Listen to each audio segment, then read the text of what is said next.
اعوذ باللہ من الشیطان الرجیم بسم اللہ الرحمن الرحیم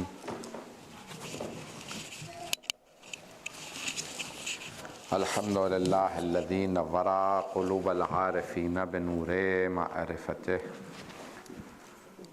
واثبت فؤاد انبیائہ واولیائہ بقصص الانبیاء والمرسلین وَأَكْمَلَ إِيمَانَ الْمُسْلِمِينَ وَالْمُؤْمِنِينَ بِوِلَایَتِ عَلِيٍّ أَمِيرِ الْمُؤْمِنِينَ عَلَيْهِ السَّلَامُ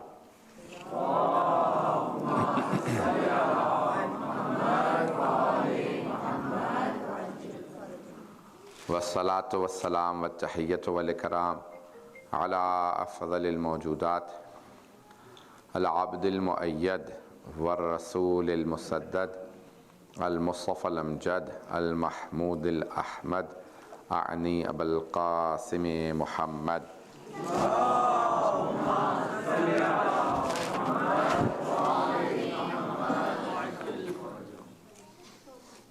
وعلى روحه ونفسه وصاحره ووصيه سيد الأتقياء والأصفياء مولى الموالي إمام المتقين علي بن أبي طالب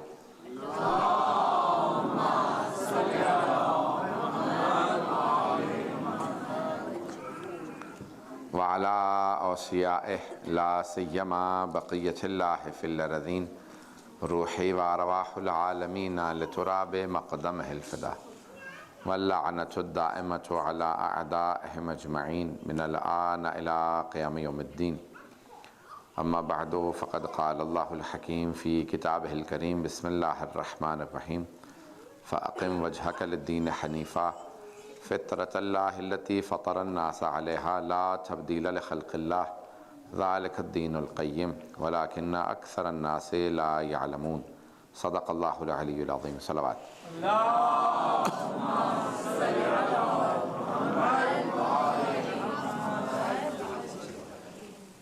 سلسلے کی آخری مجلس ہے، کل ظاہراً سیمینار ہے، صرف مجلس نہیں ہوگی۔ میں نے فطرت کے عنوان سے آپ کی خدمت میں جو اللہ نے دین بھیجا ہے وہ ایک مکمل ضابطۂ حیات ہے۔ اللہ نے توحید کا عقیدہ ہمارے فطرت میں دیا ہے، عدل ہماری فطرت میں پایا جاتا ہے، ہادی کی ضرورت ہماری فطرت کا تقاضا ہے، ہادی کا معصوم ہونا بھی فطرت کا تقاضا ہے۔ بہت سے اور آداب ہیں، یہ عشرہ کا موضوع تھا، میں نے اس میں 4 مجالس میں پیش کیا، یہاں تک کہ اخلاقیات آداب ہماری فطرت میں پائے جاتے ہیں۔ میں نے دن کی کسی مجلس میں پیش کیا تھا، آج نہیں شاید کل یا آج، کہ فطرت میں ہمارے آداب پائے جاتے ہیں، اخلاق، اچھا اخلاق، سچائی ہماری فطرت میں ہے، امانت ہماری فطرت میں ہے، چوری سے دوری ہماری فطرت میں ہے۔ انسان فطری طور پہ صالح اور نیک ہے، اللہ نے اپنی فطرت پہ خلق کیا۔ کیسے ممکن ہے کہ اللہ فطرت میں برائیاں دے کے بھیجے؟ تو اللہ نے ساری اچھی صفات فطرت میں دی، تو یہ فطرت کے تقاضے ہیں۔ بچہ پیدا ہوتا ہے فطرت اسلام پہ، یہ والدین ہیں جو اسے یہودی یا نصرانی بنا دیتے ہیں، تو یہ فطرت سب بچوں کے اندر اچھی فطرت ہوتی ہے، تو آپ جتنے تربیت کریں گے فطرت میں بتاتے رہیں گے بھئی کمال انسان کی فطرت میں ہے، پرفیکشن کی طرف انسان فطری طور پہ جانا چاہتا ہے۔ جب آپ بچوں کو یہ بتائیں گے کہ دولت کمانا ہی کمال ہے تو بچہ دولت ہی کمائے گا، جو اس کو آپ بتا دیں گے وہی وہ سمجھے گا، فطرت وہی اسے وہ پرفیکشن سمجھے گا، اس کے پیچھے تک چلتا رہے گا۔ تو اب کوشش یہ کریں کہ اچھی چیزیں بتائیں۔ آج دن میں میں نے کہا تھا، وعدہ کیا تھا، کیونکہ بعض مجھے سسٹرز نے کہا کہ بھئی جو آپ نے دن میں مجلس پڑھی تھی تربیت اولاد کے عنوان سے، والدین کی وہ انگلش میں تھی، اس کے چند جملے سے پیش کروں گا، تفصیل میں نہیں جا سکتا۔ نہج البلاغہ میں مولانا فرماتے ہیں کہ 3 حق، حق الولد علی الوالد، بیٹے کا باپ پہ یا اولاد کا ماں باپ پہ 3 حق ہیں۔ پہلا، ان کو اچھا نام دے، ان یحسن اسمہ۔ دوسرا، ان یحسن ادبہ، اس کو باادب بنائے، اخلاق اچھا ہونا چاہیے۔ تیسرا، ان یعلمہ القرآن، تیسرا اس کو قرآن پڑھنا سکھائیں۔ یہ اولاد کے 3 حقوق ہیں والدین۔ اچھی پیرنٹنگ کے اندر بہت سی چیزیں ہیں، اب میں اردو میں بتا رہا ہوں تاکہ پیرنٹس سن لیں، تاکہ بچے نہ کمپلین کرے بھی ہمارے ماں باپ میں یہ چیزیں نہیں ہیں، یہ تو اچھی چیزیں بتا کے گئے ہیں، یہ ہمارے ماں باپ میں نہیں، تو بچے محسوس نہ کریں کہ والدین میں کمی ہے، بس یہ والدین ہی کو پتہ چلے کہ ان میں کیا کمی ہے۔ تو اپنی اصلاح خود کر لیجیے گا۔ والدین میں پہلی چیز ہے کہ بچوں سے اظہار کریں، آپ ان سے محبت کرتے ہیں۔ پیغمبر اسلام کہتے ہیں بچوں کو بتاؤ محبت کرتے ہو۔ پیغمبر اسلام بار بار جناب سید الشہداء کو آغوش میں لے کہتے ہیں اللہم انی احب حسین، پروردگارہ مجھے حسین سے محبت ہے، فاحب من حب حسین، تو بھی اس سے محبت کر جو حسین سے محبت ہے۔ تو پیغمبر اسلام محبت کا اظہار کرتے ہیں، بار بار کہتے ہیں۔ تو ہم جو بعض اوقات بعض معاشروں میں اظہار نہیں کیا جاتا، بعض میں اظہار کیا جاتا ہے۔ آپ کوشش کریں بچوں کو بتائیں کہ آپ کو اپنے بچوں سے محبت ہے، بچے اس سے سیکھیں گے۔ بہت سی اور چیزیں ہیں، بچوں سے ہمیشہ آئی کانٹیکٹ جو ہے وہ بنائیں۔ یہ نہیں ہے کہ آپ نے بس پڑھتے پڑھتے سنا، اخبار پڑھتے پڑھتے، آج کل تو گیجٹس پڑھتے پڑھتے، موبائل فون کو دیکھتے دیکھتے سنا، میں امتحان میں پاس ہو گیا، بابا اچھا ٹھیک ہے خود، نہیں، آپ فوراً دیکھیں اس کی طرف، آئی کانٹیکٹ جو ہے وہ بنائیں۔ بچوں کو دیکھنا، محبت سے بچوں کو دیکھنا بھی عبادت ہے، بچوں کو پیار کرنا بھی عبادت ہے، بچوں کو پالنا بھی عبادت ہے۔ تو بہت سے لوگ اس عبادت میں حصہ لیتے ہیں، بہت سے عبادت وہ کہتے ہیں دوسروں کو ثواب ملے، میں اس میں کیا حصہ لوں گا، بیویاں ثواب میں شریک نہ، بس یعنی بیوی ہی ثواب کمائے سارا، باپ جو ہے وہ کم ثواب سے محروم رہے۔ کوشش کریں کہ نہیں آپ بھی تھوڑا بہت ثواب حاصل کر لیں۔ تو جتنا ہو سکے حصہ لیں اولاد کی تربیت کے اندر، والدین کا بھی، یعنی ماں اور باپ دونوں کا حصہ ہونا چاہیے۔ توجہ تو ہے میرے ساتھ، زیادہ بری تو نہیں لگ رہی باتیں؟ عزیزان کرام، میں بہت سی چیزوں میں حصہ لینا بہت ضروری ہے۔ اولاد کی تربیت کے اندر باپ کا بھی اتنا ہی حصہ ہونا چاہیے جتنا ماں کا حصہ ہے۔ بعض کا مشکل ہو جاتا ہے، لیکن پھر بھی کوشش یہ کریں کہ بچے یہ محرومیت کا احساس نہ کریں کہ ہمارے پاس جو ہے وہ ایک محرومیت ہے، بچے کو محبت دیں۔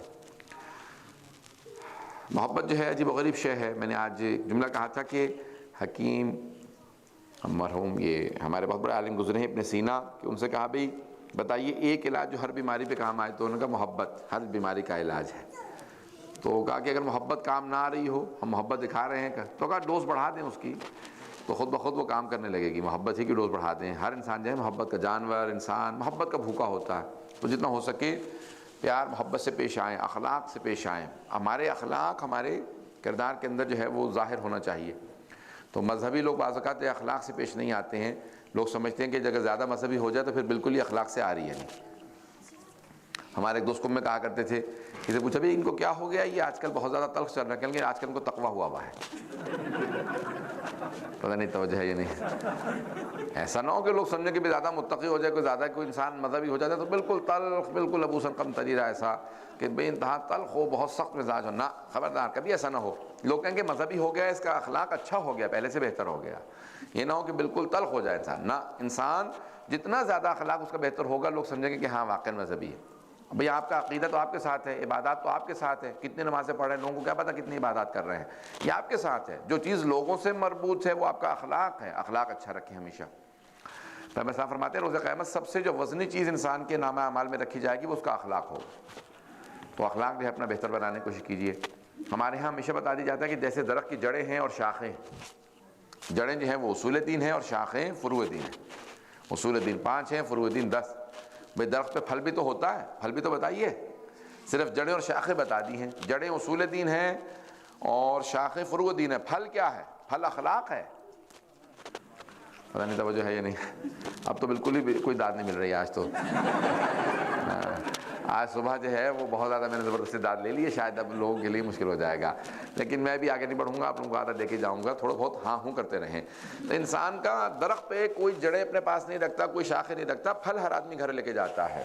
آپ کے بھئی جڑیں آپ کے پاس رہیں، شاخیں آپ کے پاس، پھل سب کو آپ کے پھل کا فائدہ ہوگا، وہ ہے آپ کا اخلاق۔ اچھے اخلاق سے پیش آئیے۔ جو آدمی آپ کے اخلاق کو دیکھے وہ تعریف کرے، اخلاق سے لوگ متاثر ہوتے ہیں۔ میں ایک مرتبہ کسی ہمارے دوست نے دعوت دی، مولانا میری دکان میں نہیں لی ہے، آپ آئیے دکان۔ میں نے کہا یار میں امام باقبہ میں ہوں، اب وہ ان کی سٹی میں تھی، یعنی شہر میں دکان تھی۔ میں نے کہا ایسا نہ ہو کہ کوئی امام باقبہ کی توہین کرے، کہنے لگے نہیں کوئی ایسا مسئلہ نہیں، ہمارا وہ محلہ ٹھیک ہے، آپ ساتھ چلیں۔ تو اب میں جب جانے لگا تو میں نے امامہ اتار کے رکھ دیا، بس ٹوپی رکھی اور ابا اتار دی تھی، اب عقبہ پہن رکھی۔ تو کہنے لگا کہ نہیں میں چاہتا ہوں آپ دعا پڑھ دیں۔ میں چلا گیا، جا رہا تھا تو ایک بوڑھی خاتون، ہاتھ میں انگریز خاتون، ہاتھ میں عصا لیا اپنے، دوڑتے ہوئے بیچاری، ان کے محسوس ہوتے سے گھٹنے میں تکلیف ہے، یہ آپریشن ہوا ہے، آئیں، hello do you preach for Allah? اب مجھے فوراً وہ اللہ سمجھ میں نہیں آیا، میں نے کہا پتہ نہیں کیا کہہ رہی ہیں، تو اللہ کہہ رہی، میں نے کہا سوری، کہنے کہ ڈو یو پریچ فار اللہ؟ میں نے کہا یو مین اللہ؟ کہنے کہ یس۔ میں نے کہا یس آئی ڈو پریچ فار اللہ، میں ہاں اللہ کی تبلیغ کرتا ہوں۔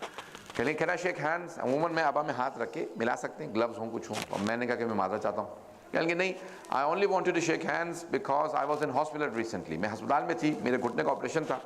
تو ایک خاتون آتی تھی، اس نے، اب اسے حجاب کہنا نہیں آ رہا تھا، کہنے کی وہ پہنتی تھی، تو کہنے کی اس کے سر پہ کچھ تھا، وہ آتی تھی اور وہ اس کا باپ ہسپتال میں تھا تو اس کے لیے کھانا لے کے آتی، پھل لے کے آتی، تو مجھے بھی پھل کاٹ کے دیتی. تو میں نے کہا کیوں اس طرح سے میرے ساتھ اخلاق سے پیش آتی ہو؟ کہا جو ہمارے مولانا ہیں، مبلغ ہیں، انہوں نے بتایا ہے کہ جو بھی آپ کا ہمسایہ ہو، چاہے ہسپتال میں ہو، گھر میں ہو، اس کے کام آنا چاہیے. تو میں نے وہیں سے فیصلہ کیا کہ جس دن میں کسی عالم دین سے ملوں گی مسلمانوں کے، اسے ہاں ضرور ملاؤں گی کہ آپ نے تربیت اچھی کی. اب وہ مبلغ میں نہیں تھا، تبلیغ کسی نے کی ہے، لیکن اس کا اثر وہ مجھے دکھانا چاہ رہی تھی. عزیزان گرامی، اچھا اخلاق ہمارے اسلامی ممالک کے اندر مبلغ عالم دین ہوتا ہے. اس ملک کے اندر آپ میں سے ہر انسان مبلغ. آپ سب تبلیغ کر رہے ہیں، اپنے اخلاق سے تبلیغ کیجیے. توجہ تو ہے؟ عزیزان گرامی، اپنے اخلاق سے تبلیغ کیجیے. بہت بڑے عالم دین اہل سنت کے، وہ کہتے ہیں میں اپنے گھر سے بیٹھتا بس میں ہر روز لندن میں، بس کے سامنے، بس اسٹاپ کے سامنے مسجد تھی، وہیں پہ اترتا، بس میں بیٹھ جاتا. تو کہنے لگے کہ بھی ایک دن 2 سال ہو گئے تھے، کہنے لگے اکثر وہی ٹائم وہی ہوتا تھا، تو وہی بس ڈرائیور ہوتا تھا عام طور سے. تو وہ دیکھتا بھائی اس نے پہنا ہوا ہے امامہ بقوا، یا امامہ بقوا نہیں، وہ اہل سنت تھے، انہوں نے ٹوپی پہن رکھی ہے. تو جانتے تھے بھائی یہ عالم دین ہے، کوئی مبلغ ہے، کوئی پریچر ہے، تو ہر روز یہ مسجد کے سامنے اترتا ہے، یہ کوئی مبلغ ہوگا، پریسٹ ہوگا. تو ایک دن یہ کہنے لگے میں نے ٹکٹ لی، اور ٹکٹ جب میں نے خریدی بس کی ٹکٹ، تو کہنے لگے کہ اس نے مجھے چینج واپس کیا. تو میں نے دیکھا کہ اس میں 20 پینس زیادہ ہے. 1 پاؤنڈ ہوتا ہے برطانیہ میں، اس میں 100 پینس ہوتے ہیں، 100 پینس. تو کہیں گے 20p کا اس نے سکہ اضافی دے دیا. تو کہیں گے میں آ کے بیٹھا، میں نے دیکھا کہ بھی کوائن زیادہ ہے. تو پھر میں نے کہا میں واپس کر دوں گا. پھر میں نے سوچا کہ کیا واپس کروں، 20 پینس ہی تو ہیں، کون سا کوئی اتنا بڑا ہے. پھر کہیں گے نہیں 20 پینس کیا ہوا، مجھے واپس کرنے چاہیے. توجہ ہے؟ کہیں گے پھر سوچنے لگا کہ نہیں 20 اتنا میں ٹیکس دیتا ہوں کہ 20 پینس واپس بھی آ گئے تو کون سی بڑی بات ہے. پھر کہیں گے نہیں 20 پینس ہیں، واپس کرنے چاہیے، ٹیکس میں سے آتے ہیں. پھر کہنے لگے میں پورا راستہ جھگڑتا رہا، اپنے آپ سے لڑتا رہا، واپس کروں نہ کروں. پھر جیسے ہی بس رکی تو میں دوڑتا ہوا گیا. میں نے بس ڈرائیور سے کہا کہ بھئی میں یہ اترنا چاہتا ہوں، یہ تم نے غلطی سے 20 پینس مجھے زیادہ دے دیے تھے. کہنے لگے غلطی سے نہیں دیے تھے، جان بوجھ کے دیے تھے. کہنے لگے جان بوجھ کے کیوں دیے تھے؟ کہنے لگے آپ یہ مسجد پہ اترتے ہیں نا ہمیشہ. کہنے لگے ہاں. کہنے لگے میں اپوائنٹمنٹ بنانا چاہتا تھا، میں بہت متاثر ہوں اسلام سے، اپوائنٹمنٹ اسلام سیکھنا چاہتا تھا، تو میں دیکھنا چاہتا تھا آپ اس لائق ہیں آپ سے سیکھوں یا نہ سیکھوں. تو میں نے آپ کو 20 پینس ایکسٹرا دینے کے بعد جاننا چاہا کہ واقعاً اگر اسلام اتنا ہی اہل ہے کہ اسلام کو اپنایا جائے تو اس کا مبلغ 20 پینس تک کی خیانت نہیں کرے گا. مجھے اپوائنٹمنٹ دے دی. کہیں گے میں نے اپوائنٹمنٹ دی، اترا، اور کہیں گے میں بہت رویا کہ پروردگارہ ابھی میں 20 پینس پہ دین بیچنے والا تھا. پتہ نہیں توجہ ہے یا نہیں ہے. 20 پینس پہ دین بیچنے والا تھا. بھائی 20 پینس پہ کبھی سودا نہ کیجیے گا. میں تو کہتا ہوں 20 ملین پہ بھی سودا نہ کیجیے گا، دین کا کبھی سودا نہ کریں. اپنے بچوں کو تربیت کریں کہ ہم اپنے دین کو ایسے پیش کریں کہ جو دیکھے وہ کہے اگر یہ مسلمان ہے میں بھی مسلمان ہوتا ہوں. عزیزان کرام، اپنے اخلاق سے متاثر کریں لوگوں کو. جہاں جائیں مسکرا کے بات کریں. میں نے پہلے بھی کہا تھا مسکرانا جو ہے نا وہ بے انتہا اثر انداز ہوتا ہے. اخلاق، آپ کا آداب، چھوٹی چھوٹی بات پہ پلیز کہہ کے بات کرنا، تھینک یو کہہ کے بات کرنا، یہ بات سے بہت غوروں میں ہوتی ہے. ہمارے ہاں تو ماشاءاللہ جو مذہبی لوگ ہو جاتے ہیں وہ ان میں بالکل ہی مفقود ہونے لگتی ہیں. نہیں، بالکل کوشش کریں کہ انسان اخلاق سے پلیز تھینک یو، ان سے کچھ نہیں ہوتا، ثواب بھی ملتا ہے. پتہ نہیں ہیں آپ لوگ یا نہیں ہیں؟ ہیں نا انشاءاللہ. تو عزیزان گرامی، جتنا ہو سکے اخلاق اپنائیے. اپنا اخلاق جتنا اچھا ہوگا آپ کا اتنا ہی آپ کو ثواب بھی ملے گا، اسلام کی نمائندگی بھی اچھی کریں گے. عزیزان گرامی، لوگ اتنی توقعات لگا لیتے ہیں یہ مسلمان ہیں، یہ عالم دین ہیں، یہ تو کتنی توقعات لگا لیتے ہیں، یہاں تک کہ ان کی توقعات، امیدیں بہت زیادہ بڑھ جاتی ہیں. جتنا ہو سکے اخلاق سے پیش آئیں. میں آج امام رضا سے متعلق پیش کرنا چاہتا ہوں. دن کی بہت سی چیزیں تھیں لیکن میں انشاءاللہ پیش کروں گا.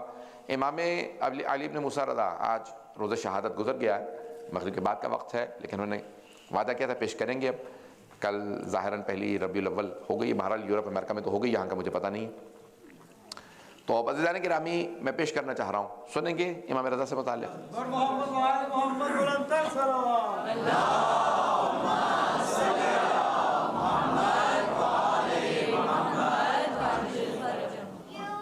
جس قدر ہو سکے مجالس پہ غور کیجیے گا. سلسلے کی آخری مجلس ہے، کل تو سیمینار ہے، اس میں بھی اگر ہو سکے تو انشاءاللہ تشریف لائیے گا.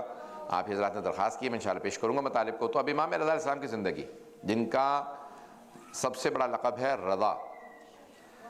غور سے سن رہے ہیں سب لوگ؟ اللہ سبحانہ و تعالیٰ اس نے 14 کو بھیجا ہے، ان 14 کو اپنی صفات کا مظہر بنا کے بھیجا ہے. جنہیں بھیجا ہے پتہ چلے لوگوں کو کہ یہ اللہ کی طرف سے آئے ہیں، کچھ ایسی صفات ان میں ہونی چاہیے پتہ چلے یہ اللہ کے نمائندے. کوئی نہ کوئی تو ایسی صفت ہونی چاہیے نا ہر امام میں، ہر معصوم میں، کہ پتہ چلے یہ اس کے نمائندے. تو وہ محمود ہے، اس نے محمد کو بھیجا. یہ میری اپنی محنت ہے، میری اپنی کاوش ہے، میں پیش کر رہا ہوں. اللہ محمود ہے، اس نے محمد کو بھیجا. وہ کہتا ہے کہ میں اعلیٰ ہوں، میں نے علی کو بھیجا. میں فاطر السماوات والارض ہوں، میں نے فاطمہ کو بھیجا. میں محسن ہوں، میں نے حسن کو بھیجا. میں قدیم الاحسان ہوں، میں نے حسین کو بھیجا. میں معبود و مسجود ہوں، میں نے عابد و سجاد کو بھیجا، میں علیم و خبیر ہوں، میں نے باقر العلوم کو بھیجا، میں اصدق القائلین ہوں، میں نے جعفر الصادق کو بھیجا، غیظ و غضب پہ مجھے قابو تھا، میں نے موسیٰ کاظم کو بھیجا، مرضات کا مرکز میری ذات تھی، میں نے علی بن موسیٰ رضا کو بھیجا، میں تقوی عطا کرتا ہوں، میں نے محمد تقی کو بھیجا، نقاوتیں پاکیزگیاں میرے لیے تھیں، میں نے علی نقی کو بھیجا، ہیبت میری تھی، میں نے حسن عسکری کو بھیجا، میں غیب مطلق ہوں، میں نے مہدی منتظر کو بھیجا۔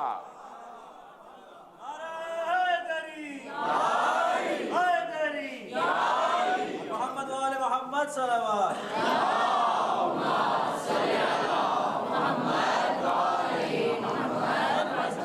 توجہ فرما رہے ہیں گرامی، یہ جتنے بھی آپ ائمہ علیہ السلام کی صفات کو دیکھیں گے آپ کو یقین ہو جائے گا کہ ان کو اللہ سبحانہ و تعالیٰ نے بھیجا ہے، ان 14 سے افضل کوئی نہیں ہے، ان کو اللہ سبحانہ و تعالیٰ نے بھیجا، جب بھیجا اس نے ہے تو وہ ایسی صفات ایسے کمالات دے کے بھیجے گا۔ مامون جب حکومت میں آیا جو قاتل امام رضا، اس نے سوال کیا اپنے وزیر سے فضل ابن ربی سے کہ بتاؤ میری حکومت کو کس کس سے خطرہ ہو سکتا ہے؟ آپ نے دیکھا نا کہ جب تک حکمران حکومت میں نہیں آتے تو کوشش کرتے رہتے ہیں حکومت میں آ جاؤں، جب آ جاتے ہیں تو کہتے ہیں کہ اس کو کتنا طول دے سکتا ہوں اتنا طول دے دوں۔ تو حکومتیں جتنی لمبی ہوتی چلی جائیں، اب وہ حکومت میں آ گیا، اور حکومت جو ہے وہ عجیب و غریب ایک چیز ہے کہ اللہ نہ ہی ملے تو اس کو اچھا ہے، جو اہل بس انہی کو ملے، کیونکہ اگر نااہل کو مل جائے تو وہ نقصان زیادہ پہنچائے گا، کبھی فائدہ نہیں پہنچائے گا۔ تو اب مامون کو جیسی حکومت ملی اس نے کہا بھئی اپنے وزیر سے فضل ابن ربی سے پوچھا بتاؤ مجھے کس کس سے میری حکومت کو خطرہ ہو سکتا ہے؟ اس نے کہا 3 لوگوں سے، ایک تو تیرا بھائی امین، کہنے کہ وہ تو بہت بے وقوف ہے، اسے میں قتل کر دوں گا۔ بھائی کو دیکھیں حکومت کیسی ہوتی ہے، بھائی بھائی کو مار دیتا ہے، بیٹا باپ کو مار دیتا ہے۔ مغلوں نے بھی ایسا کیا، عباسیوں نے کیا، کس نے باپ کو مارا حکومت کی خاطر۔ تو کہا کہ ٹھیک ہے اور کون؟ کہا کہ اس کا وزیر، کا وہ بھی میرے ذہن میں تھا۔ یہ تم نے کہا 3 لوگوں سے خطرہ ہے، تیسرا کون ہے؟ کہا علی ابن موسیٰ رضا علیہ السلام، میں علیہ السلام کہہ رہا ہوں۔ تو کہا وہ کہاں رہتے ہیں؟ کہا مدینے میں رہتے ہیں۔ کہا ان سے کیوں خطرہ ہے؟ کہا یہ جو تم حکومت پہ بیٹھے ہو یہ تمہاری نہیں ہے، یہ ان کا حق ہے، تمہارے آباء و اجداد نے قبضہ کر رکھا۔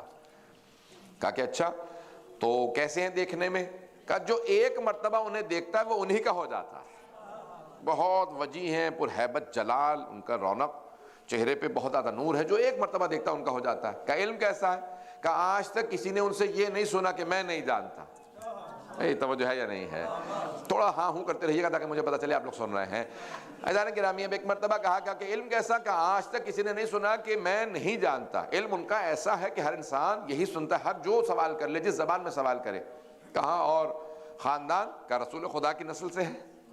کہ پھر اس کا مطلب ہے انہیں مدینے میں نہیں رہنا چاہیے، انہیں کسی طرح سے خراسان لے آؤ تاکہ ہم اپنی نظارت میں رکھیں اور اپنا ولی عہد بنا لیں۔ ولی عہد سمجھتے ہیں نا، کراؤن پرنس بنا لیں تاکہ وہ کبھی بھی ہمارے خلاف کچھ نہ کہیں۔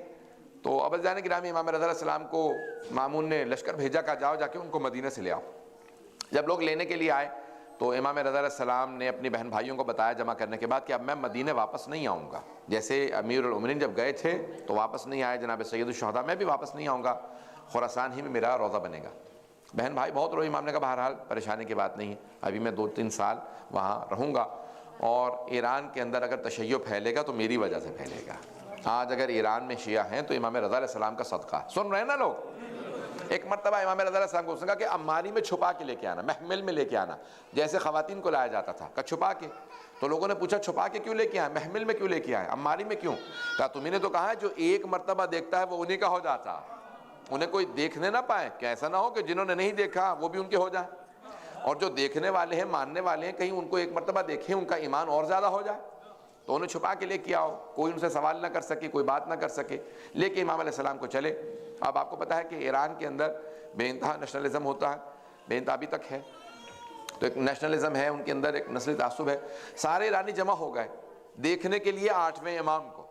کبھی ہمارا شاہی خاندان سب سے ہمارا بڑا خاندان، ان کے ہمارے خاندان کی ایک بیوی ہے نام شہربانو تھا۔ عربوں کا جو بہترین خاندان ہے وہ بنی ہاشم ہے، بنی ہاشم میں بہا کے گئی ہیں جناب شہربانو کسی حسین سے، یہ جو آ رہے ہیں یہ عربوں اور ایرانیوں کی بہترین نسل سے ہیں۔ اب سب لوگ صرف دیکھنا چاہتے تھے، جہاں سے امام گزرتے اگر کوئی دیکھ لیتا تو امام کو دیکھ کے گریہ کرنے لگتا۔ امام علیہ السلام جہاں پہ بھی رخ رونق، جہاں نماز کے لیے اترتے سب لوگ افراد گرویدہ ہوتے جاتے۔ وہ جو مامون کے لوگ لینے گئے تھے امام کی عبادت کو دیکھ کے شیعہ ہو گئے تھے، ان میں سے اکثر جو ساتھ صرف چل رہے تھے وہ امام کی عبادت کو دیکھتے، کہا ان کا ہیبت جلال، ان کی عبادت، دن رات عبادت، اس طرح سے عبادت کرتے ہیں، ان کی شخصیت۔ عزیزان گرامی، ہمارے بڑے بڑے علماء کو اگر آپ دیکھیں، لوگ ان کی شخصیت سے متاثر ہوتے ہیں، اور اگر امام معصوم تشریف لے آئے، اب سوچیے ان کی شخصیت کیسی ہوگی۔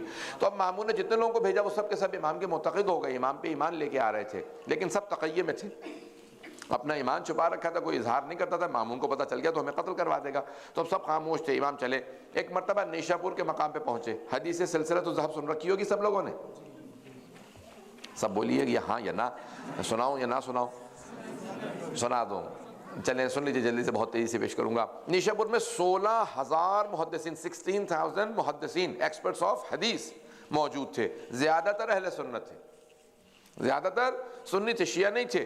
صرف ایک حدیث کا، بھئی یہ امام ہے، جیسے بھی ہوں امام تو ہے، ان سے ایک حدیث سنیں گے رسول خدا کی، محدثین جمع ہو گئے، سارے محدثین جمع، اور ایک مرتبہ بڑے بڑے محدثین امام کی اونٹنی کی مہار کو پکڑ کے چل رہے تھے۔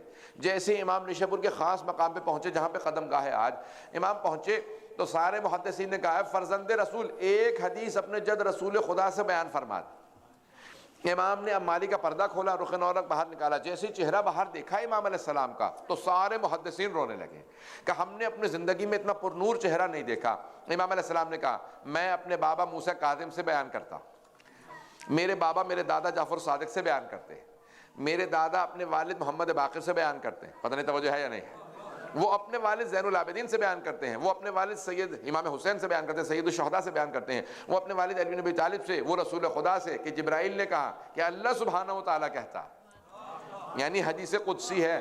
امام احمد بن حنبل اپنی کتاب مسند احمد بن حنبل میں کہتے ہیں کہ اگر اس حدیث کی سلسلہ سند کو کسی مجنون پہ پڑھا جائے تو اسے افاقہ ہو جائے گا، کسی بیمار پہ پڑھا جائے تو اسے شفا مل جائے گی۔ پوچھا کیوں؟ کہ یہ واحد حدیث ہے جس کے سلسلہ سند میں سارے معصوم ہیں، اسی لیے اس حدیث کو شیعہ سنی کتابوں میں حدیث سلسلۃ الذہب کہا جاتا ہے۔ ذہب کہتے ہیں سونے کو، chain of narration, golden chain of narration, یعنی جو پوری حدیث سلسلہ سند کے حساب سے سونے کی ہے۔ امام نے حدیث کے بیان کی، اب سب سن رہے ہیں، امام بول رہے تھے، 16,000 قلم چل رہے تھے، 16,000 قلم ایک مرتبہ کاغذ پہ آئے، چلنے لگے۔ امام نے فرمایا کہا کہ میں یہ ساری سلسلہ سند کو کہا کہ اللہ سبحانہ و تعالیٰ فرماتا ہے کلمۃ لا الہ الا اللہ حصنی فمن دخل حصنی امن من عذابی، کلمہ لا الہ الا اللہ میرا قلعہ ہے، is my castle, this word لا الہ الا اللہ there is no God but Allah is my castle، یہ میرا قلعہ، فمن دخل حصنی امن من عذابی، جو بھی میرے قلعے میں داخل ہو گیا وہ میرے عذاب سے بچ گیا، جس نے لا الہ الا اللہ کا وہ میرے عذاب سے بچ گیا۔ امام نے یہ کہا اور مالی کا پردہ گرا دیا، آواز دی میری اونٹنی کو چلا دو۔ اب سب لکھ رہے تھے، جب سب نے لکھ لیا ایک مرتبہ قلم روکے، کہا کیا مطلب؟ صرف لا الہ الا اللہ کہیں جنت میں چلے جائیں گے؟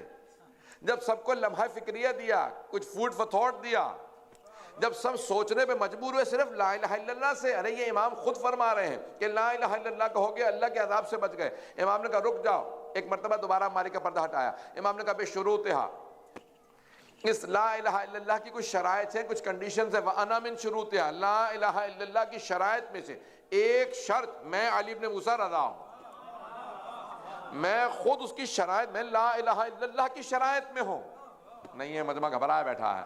عزیزان گرامی، امام فرماتے ہیں میں لا الہ الا اللہ توحید، کلمہ توحید کی کنڈیشنز میں سے ہوں، شرائط میں سے ہوں۔ اب یہ سارے شیعہ سنی علماء نے اپنی کتابوں میں حدیث لکھی ہے امام معصوم سے، عزیزان گرامی جو توحید کی شرائط میں ہو، یعنی جو انہیں نہ مانے اس کی توحید بھی قبول نہیں ہے، پتہ نہیں ہے یا نہیں ہے۔ اب امام پہنچے، جیسے ہی پہنچے مشہد تو فوراً خراسان میں استقبال ہونے لگا۔ مامون نے فوراً کہا کہ فرزند رسول آپ میرے ولی عہد بن جائیے۔ امام نے کہا بھی تو پہلا دن ہے، میں ولی عہد نہیں بننا چاہتا۔ کہا نہیں آپ کو ولی عہد بننا پڑے گا، کراؤن پرنس بننا پڑے گا۔ امام نے کہا اگر زبردستی ہے تو دو چاہے لکھ دے، اور اگر مجھ سے پوچھنا چاہتا ہے تو میں راضی نہیں ہوں، میں کوئی کنڈیشن قبول نہیں کرتا۔ کہا نہیں آپ کو ولی عہد بننا ہوگا۔ امام نے کہا پھر تیری مرضی ہے، اگر تو لکھنا چاہتا لکھ دے، پتہ نہیں توجہ ہے یا نہیں۔ بھئی ابھی امام راستے میں بتا کے آئے میں توحید کی شرائط میں ہوں، اس کی ولی عہدی کی حیثیت کیا؟ میں تو اللہ سبحانہ و تعالیٰ کی جو توحید ہے میں تو اس کی شرائط میں ہوں۔ یہ آدمی اپنے مجھے ولی عہد بنا کے اپنی انڈورسمنٹ لے رہا ہے، پتہ نہیں توجہ ہے یا نہیں۔ بھئی یہ جب سارے خلیفہ بن جاتے تھے، خلیفہ بننے کے بعد سب سے بیعت لے لی تو پھر خاموش ہو کے بیٹھ جاؤ کہ تمہیں خلافت بھی مل گئی ہے، لیکن وہ خود بھی جانتے تھے جب تک امام معصوم تائید نہ کرے خلافت کسی کام کی نہیں۔ اور ائمہ تائید کرتے نہیں تھے. پریشانی کس بات کی؟ اس کا مطلب ہے کہ جب تک یہ تائید نہ کریں، ان سب کا مسلسل ائمہ سے بیعت مانگنا اس بات کی علامت ہے. خود بھی جانتے تھے یہ خلافت کچھ نہیں ہے، حق انہی کے پاس ہے. وہ خود بھی جانتے تھے کہ انہی کے پاس حق ہے. اب جانے گرامی ایک مرتبہ مأمون نے ولی عہدی کا معاملہ چھیڑا اور اس کے بعد امام کے نام کے ساتھ ولی عہد لکھنے لگا. کہا امام کے نام سے سکہ جاری کر دیا جائے. سکہ سونے چاندی کے سکے رائج ہو گئے، درہم و دینار. سنیں گے چلتا رہوں گا. تو ایک مرتبہ مأمون نے سارے خراسان میں اعلان کروا دیا کہ امام رضا علیہ السلام ہمارے ولی عہد ہیں. اب جو کچھ ماننے والے تھے کچھ نہ ماننے والے، جو ماننے والے تھے وہ شک میں آ گئے. کبھی امام نے ولی عہدی کیسے قبول کر لی. اب لوگ ملنے کے لیے آتے تو بہت سے لوگ ملنے کے لیے آئے. ایک مثال کے طور پہ 2 افراد آئے، ایک ہی بستی سے اٹھے، گاؤں سے اٹھے اور آئے خراسان امام سے ملنے کے لیے. مرو میں آئے، خراسان پہنچے، مشہد کے قریب. اب آئے تو انہوں نے آنے کے بعد سوال کیا، کہا کہ بھئی مولا ہم دونوں ایک ہی بستی سے آئے ہیں، اتنے دن یہاں پہ رہیں گے، مثال کے طور پہ 4-5 دن رہیں گے، بتائیے ہماری نماز قصر ہے یا تمام؟ نماز ہماری 2 رکعت ہے ظہر اثر عشاء کی یا کہ 4 رکعت ہے؟ تو امام نے دونوں کو دیکھنے کے بعد کہا اس کی قصر ہے، تیری تمام ہے. جسے کہا کہ تیری تمام ہے. دیکھیں اگر سفر غصبی ہو نا، جائز سفر نہ ہو تو نماز تمام ہوتی ہے. اگر ایک آدمی نیت کر کے جائے میں جا رہا ہوں دوسرے شہر جا رہا ہوں چوری کے لیے، اب نماز قصر نہیں پڑھ سکتا کیونکہ گناہ کے لیے جا رہا ہے. سفر کا جائز ہونا ضروری ہے. اگر سفر جائز نہ ہو تو نماز قصر نہیں پڑھ سکتا. پتہ نہیں توجہ ہے یا نہیں ہے. سفر کا مباح ہونا، جائز ہونا ضروری ہے. تو امام نے کہا کہ تیری نماز قصر ہے، اس کی تمام. جسے کہا نا کہ نماز تیری تمام ہے، اسے بہت زیادہ غصہ چڑھا. اس نے کہا کہ ہم دونوں ساتھ چلے، ساتھ ہی واپس چلے جائیں گے، اس کی قصر کیوں ہے، میری تمام کیوں ہے؟ کہا کیونکہ یہ مجھ سے ملنے آیا ہے. جو مجھ سے ملنے آیا اس کا سفر جائز ہے. تو مامون سے ملنے آیا ہے، نیت یہی تھی مامون سے ملوں گا، امام رضا سے بھی مل لوں گا. جو امام رضا سے بھی مل لے گا وہ غصبی سفر پہ آیا ہے، اس کا سفر جائز نہیں ہے. وہ جائیں اور جا کے اپنی نماز تمام کرے اور توبہ کرے کہ کیونکہ ظالم سے ملنے آیا ہے، ضمناً امام سے مل رہا ہے. جب نیت یہ ہو کہ امام ہی سے ملنے جا رہا ہو تب انسان کا سفر مباح ہے. پتہ نہیں بات پہنچی ہے یا نہیں پہنچی ہے. ہمیشہ نیتوں کو خالص رکھیں. عزیزان کرام ایک مرتبہ مختلف لوگ آنے لگے امام کے امتحان کے لیے. کوئی سوال کرنے آتا، امام مسلسل اب مامون بحث کرنے لگتا ہے امام سے بار بار، بتائیے یہ ایسا کیوں ہے، شیعوں کا عقیدہ یہ کیوں ہے، یہ کیوں، وہ مختلف چیزیں پوچھتا. تو امام علیہ السلام ہر جگہ جواب دیتے. یہاں تک کہ شیخ مطہری نے لکھا ہے کہ مامون اتنا قابل ہو گیا تھا امام رضا سے بحث کر کر کے، باطل ہے لیکن امام کی صحبت میں بیٹھا تو کچھ نہ کچھ سیکھ جائے گا. پیغمبر کی صحبت میں بیٹھ کے بہت سے لوگ بعد میں دعوت کرنے لگے، بہت بڑے بڑے دعوے کرنے لگے، میں ایسا ہوں میں ویسا ہوں، میں پیغمبر کے ساتھ ساتھ رہا کرتا تھا، خلافت مجھے ملنی چاہیے، مجھے یہ عہدہ ملنا چاہیے، مجھے وہ عہدہ ملنا چاہیے. یہ جانے گرامی بات کرتے انسان جو ہے نا کہ اچھی صحبت میں بیٹھنے لگتا ہے تو اس کا دماغ خراب ہونے لگتا ہے. میں بہت پہنچا ہوا ہوں، پتہ نہیں توجہ ہے یا نہیں ہے. شیطان کا بھی یہی عالم تھا. بس میں فرشتوں میں بیٹھنے لگا، ملائکہ کی بزم میں بیٹھنے لگا، سمجھنے لگا میں بہت ہی قابل ہوں. نہ اچھی صحبت سے اچھا کردار اپنائیں، بڑے بڑے دعوے نہ کرنے لگیں. پتہ نہیں توجہ ہے یا نہیں. میرے کو ساتھ کہا کرتے تھے، بہت سے میں نے لوگ ایسے دیکھے طالب علم جو بڑے بڑے عرفاء کے ساتھ رہا کرتے تھے تاکہ جب وہ مر جائیں تو میں بڑے بڑے دعوے کروں. اس عارف کے ساتھ میں رہا کرتا تھا. نہ، خبردار یہ کردار نہ اپنائیں. بڑے بڑے صحابہ نے بھی یہی کیا. میں پیغمبر کے ساتھ رہا کرتا تھا، تمہیں نہیں پتا، میں تو مکے میں ساتھ تھا، میں تو یہاں ساتھ تھا، میں کھانے میں ساتھ، دعوت میں ساتھ جاتا تھا، مسجد میں ساتھ ہوتا تھا، نماز پڑھا کرتا تھا، پڑھتا تھا، کسی پہ احسان کرتا تھا. تیرے اپنے کام آئے گا، تیری اپنی قبر میں کام آئے گا، آخرت میں کام آئے گا. کردار کا بلند ہونا بہت ضروری ہے. عزیزان گرامی یہ کردار کا انسان کے دعوے کرنے سے کچھ نہیں ہوا کرتا. بڑے بڑے دعوے انسان کرتا چلا جائے کہ میں ایسا ہوں میں ویسا ہوں، کرنے سے کچھ نہیں. انسان خود اپنے کردار سے لوگوں کو سمجھائے. تو اب جناب امام رضا کے بہت سے لوگ قریب آنے لگے. اب یہ مامون بھی بحث کرنے لگا. شیخ مرتضیٰ مطہری کہتے ہیں کہ مامون جب بحث کرتا تھا نا، سارے علماء سے کہتا سب جمع ہو جاؤ مجھ سے بحث کرو، میں شیعہ ہوں اور تم مجھے ہراؤ. سارے بڑے بڑے اہل سنت کے علماء کو ہرا دیتا تھا. تو علماء کہتے ہیں بھئی جو تو بادشاہ ہے، تو عالم بھی نہیں ہے، تو ہمیں ہرا کیسے دیتا؟ کہ صرف 2 سال شیعوں کے امام کے ساتھ رہا تھا، صرف 2 سال شیعوں کے امام کے ساتھ رہا، میں اتنا قابل ہو گیا ہوں کہ سارے اہل سنت علماء کو ہرا دیتا ہوں. جبکہ میں دل سے بھی مانتا نہیں تھا. جب دل سے نہیں مانتا تھا میں اتنا قابل ہو گیا ہوں. جو دل سے ماننے والے ان کے طالب علم ہیں انہیں کیسے ہراؤ گے؟ تیاری کرو تاکہ تم شیعوں کو ہرا سکو. تو ان کو تیاری کرواتا تھا، سب کو ہرا دیا کرتا تھا. اتنا ذہین ہو گیا تھا. مکار، اب ذہین تو نہیں کہنا چاہیے، نہ ہی قابل کہنا، مکار عیار، یعنی جو امام کو دیکھے معرفت حاصل نہ کرے، سبق حاصل نہ کرے، امام کو نہ مانے، قابلیت سب کچھ دیکھنے کے باوجود بغض رکھے دل میں، آخر میں امام کو زہر دے دے. ایسے افراد پہ لعنت ہو کہ جو دل میں بغض اور کینہ رکھتے ہوں کہ امام کو دیکھتے چلے جا رہے ہیں لیکن پھر بھی کوئی اثر نہیں لے رہے، کردار کو تبدیل نہیں کر رہے، ایمان نہیں لے کے آ رہے. ہے توجہ؟ آدھا گھنٹہ ہوا ابھی. تو اب ایک مرتبہ امام علیہ السلام کی بہرحال مقام عظمت، جو بھی امام علیہ السلام کی بزم میں آتا وہ کچھ نہ کچھ سیکھتا جاتا. دربار میں جتنے رہنے والے امام کے خادم تھے وہ امام کو صرف دیکھ دیکھ کے امام پہ ایمان لے آئے تھے. مامون نے مختلف طریقوں سے چاہا کہ شیعوں کی نگاہوں کے اندر امام علیہ السلام گر جائیں، لیکن قدرت کو ضد ہے کہ حق جھکنے نہ پائے، سچائی مٹنے نہ پائے. تو اللہ سبحانہ و تعالی ہمیشہ حق کو بلند رکھتا ہے. تو اب وہ مختلف انداز سے کوشش کرتا ہے کہ کسی طرح سے امام لوگوں کی نظروں میں گر جائیں. مجھے مناظرہ پیش کرنا ہے، وقت گزر رہا ہے، اگر چلیں گے تو میرے ساتھ چلتے رہیے.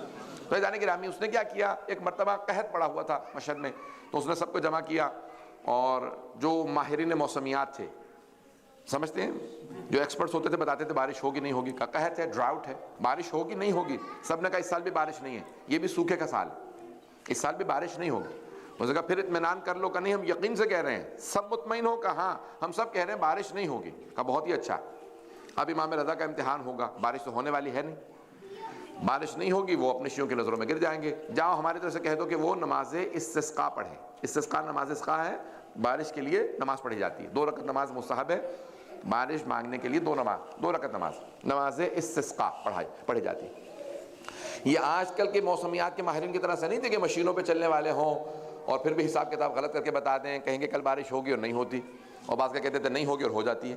میں نے کئی مرتبہ دیکھا کہ بہت بڑے بڑے ایکسپرٹس ہوتے ہیں، کیونکہ مجھے ٹریولنگ زیادہ کرنی ہوتی ہے، میں نے کئی مرتبہ دیکھا پریڈکشنز جو ہے وہ غلط، عام طور سے صحیح ہوتی ہیں لیکن غلطیاں بھی کر جاتے ہیں. آج کل اتنے ایکسپرٹ ہونے کے باوجود بھی کہہ دیتے ہیں لائٹ رین اور اچھی خاصی ہیوی رین ہو جاتی ہے. خود پرسنل تجربہ بتا رہا ہوں، تو جو ہے میرے ساتھ لوگوں کے. تو ایک مرتبہ اس زمانے کے جو تھے ماہرین وہ بہت حاذق تھے، وہ بہت پہنچے ہوئے تھے. وہ مشینوں پہ نہیں چلتے تھے، وہ ہوا دیکھتے تھے، سونگتے تھے، بتا دیتے تھے کون سا پرندہ اڑ کے گیا ہے جب سونگتے تھے. پتہ نہیں توجہ ہے یا نہیں. چٹانوں پہ نشان دیکھتے تھے، کہتے تھے فلاں قبیلے کا یہاں سے قافلہ گزرا ہے. کبھی چٹانوں پہ ہمیں کچھ نظر نہیں آ رہا، کہ تم میں ہم میں یہ فرق ہے.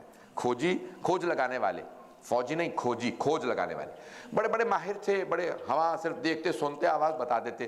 تو وہ بہت ماہر تھے. انہوں نے کہا بھئی یہاں پہ موسم ایسا ہے کہ اس سال بھی بارش نہیں ہوگی. مامون نے کہا بہت اچھا، جاؤ ہمارے ولی ہے سے کہو نماز استسقاء پڑھیں. امام رضا سے کہا کہ بھی آپ نماز استسقاء پڑھیں. امام نے کہا نہیں آج نہیں پڑھوں گا. کہا کیوں؟ کہا کہ پیغمبر کی اور امیر المومنین کی، میرے جد رسول خدا اور امیر المومنین کی سیرت یہ تھی 3 دن روزہ رکھتے تھے پھر نماز استسقاء پڑھتے تھے. میں بھی کل سے 3 دن روزہ رکھوں گا پھر نماز استسقاء پڑھوں گا تیسرے روزے والے دن. مامون نے کہا یہ تو بہت اچھا ہو گیا، جہاں تک ہو سکتا ہے سب جگہ اعلان کروا دو. جو ماننے والا ہے ایک ہی دفعہ میں سب جگہ پہ اعلان کروا دو یہ نماز پڑھنے والے ہیں.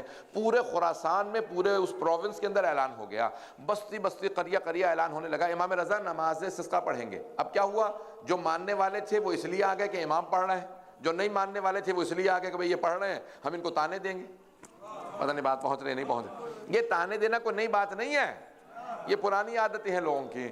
جانے گرامی میں وہاں پہ سب کے سب تیار ہو گئے. جو بیگانے تھے وہ اس لیے آ گئے کہ بھی امام ان کی شیعوں کے امام پڑھیں گے نماز، بارش تو ہونے والی نہیں ہے. جو شیعہ تھے کچھ لوگ بیچارے کہ امام پڑھ رہے ہیں عقیدت سے، کچھ بیچارے امتحان کی غرض سے، سب آ گئے. سارا کا سارا مشہد خراسان جمع ہونے لگا. مامون اپنے محل میں بیٹھا بہت خوش کہ بارش تو ہونی نہیں ہے. امام رضا علیہ السلام چلے، امام نے اپنے امامے کا بند کھولا، نالین اتارے، ابا قبا کو الٹا. کہا خواتین سے کہو وہ بھی ساتھ چلے، بچوں سے کہو وہ بھی چلے، بوڑھے جانور پرندے سب کو لے لو. جب ہزاروں کا مجمع ایک مرتبہ میدان میں اترا، امام نے ایک مرتبہ آواز دی اللہ اکبر. جیسے کہا نا اللہ اکبر تو صدائیں آنے لگی لبیک کی. لبیک کی صداؤں کو سنا مجمع پریشان ہونے لگا. کہا یہ کون ہے، ان کی آواز میں ایسی عجیب و غریب کیفیت ہے. جب یہ زمین پہ قدم رکھتے ہیں تو لگتا ہے کہ زمین خود بتا رہی ہے میں قدموں کے بوسے دے رہی ہوں. امام علیہ السلام کا چلنا تھا، سارا مجمع متحیر و پریشان، سب کے سب رو رہے ہیں امام کی صرف تکبیر کو سن کے. امام نے 2 رکعت نماز استسقاء پڑھی. جیسے ہی نماز تمام ہوئی تو دیکھا کہ بادل آنے لگے. مجمع اٹھ کے دوڑنے لگا. امام نے کہا رک جاؤ، یہ بادل تمہارے لیے نہیں ہے، ساتھ والی بستی کے لیے ہے. پتہ نہیں توجہ ہے یا نہیں ہے. کہ یہ تمہارے ساتھ والی بستی کے لیے، تم رک جاؤ، جب تک میں نہیں کہوں گا تب تک بارش نہیں ہوگی. ایک مرتبہ امام نے کہا میں اپنا تعارف کروا دوں، میں محمد مصطفیٰ کا بیٹا ہوں، میں علی مرتضیٰ کا بیٹا ہوں، میں فاطمہ الزہرا کا بیٹا ہوں. امام نے اپنا تعارف کروایا، بتایا میں کون ہوں، اور ایک مرتبہ ہاتھوں کو بلند کیا کہ پروردگارہ تجھے میری مظلومیت کا واسطہ ان لوگوں پہ بارش برسا دے. اب ایک مرتبہ بادل آنے لگے. امام نے کہا یہ جو بادل آ رہے ہیں یہ تمہارے بستی کے لیے ہیں، تم جاؤ اپنے شہر میں واپس چلے جاؤ، یہ بادل آئیں گے.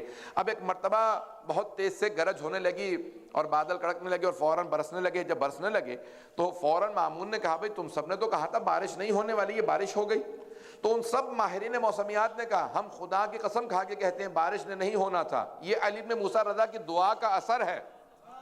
کہ بارش ہو رہی ہے، مامون نے فوراً کہا تم نے مجھے تو بتا دیا، لوگوں کو مت بتانا، کہیں ایسا نہ ہو کہ جو ایمان نہیں لایا وہ بھی ایمان لے آئے۔ پتہ نہیں بات ہے یا نہیں ہے۔ اب ایک مرتبہ بہت پریشان ہوا کہ ایسی بارش کبھی ہم نے نہیں دیکھی کہ اس طرح سے بارش ہو رہی ہے۔ امام رضا علیہ السلام تشریف لائے، اب جو نہیں مانتا تھا وہ بھی ماننے لگا۔ مامون اور زیادہ پریشان کہ بھی یہ کیا ہے کہ جتنا میں کوشش کرتا ہوں کہ ان کا نام خراب ہو اتنا ہی ان کا نام بڑھتا چلا جا رہا ہے۔ اب آپ کو سمجھ میں آئے ایران میں اتنے شیعہ کیوں ہیں؟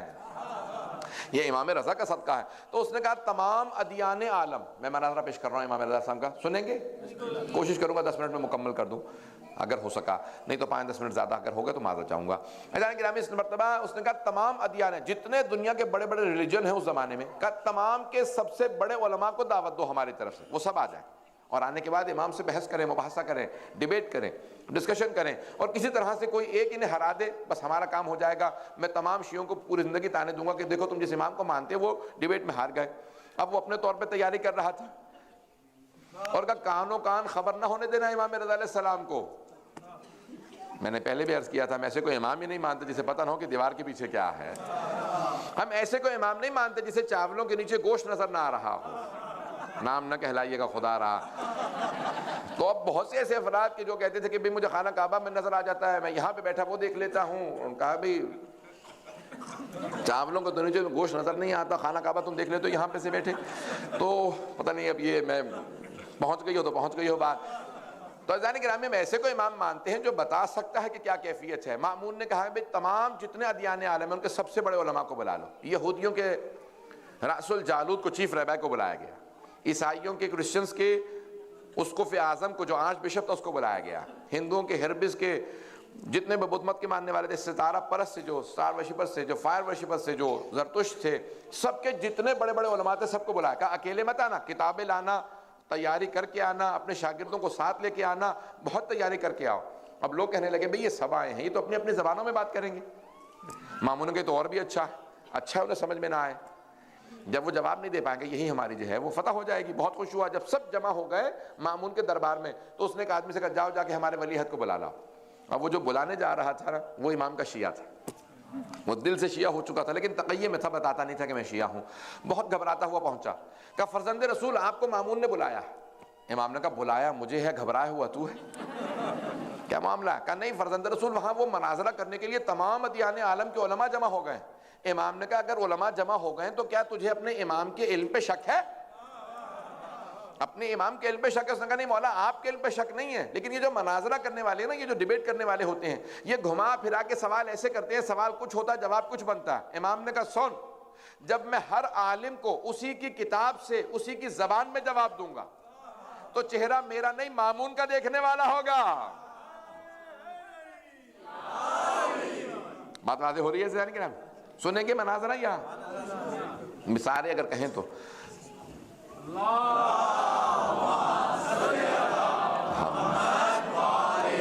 یہ صلوات مناظرہ سننے والی نہیں تھی۔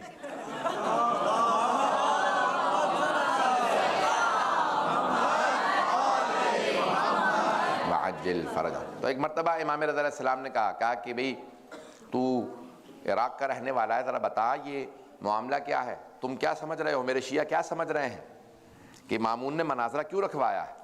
کہا مولا اگر میں سچ سچ بتاؤں تو برا تو نہیں منائیں گے۔ مولا نے کہا تو جانتا نہیں، ہمیں چاپلوسی پسند نہیں ہے، ہمیں خوشامد پسند نہیں ہے، جو سچ ہے اسی کو پیش کر، میں جاننا چاہتا ہوں میرے شیعوں کا نظریہ کیا ہے۔ کہا مولا اس نے مناظرہ آپ کو نیچے دکھانے کے لیے رکھا۔ امام نے کہا الحمدللہ میرے شیعہ سب سمجھ رہے ہیں یہ میرا دوست نہیں ہے، چاہنے والا نہیں ہے، یہ میرا دشمن ہے۔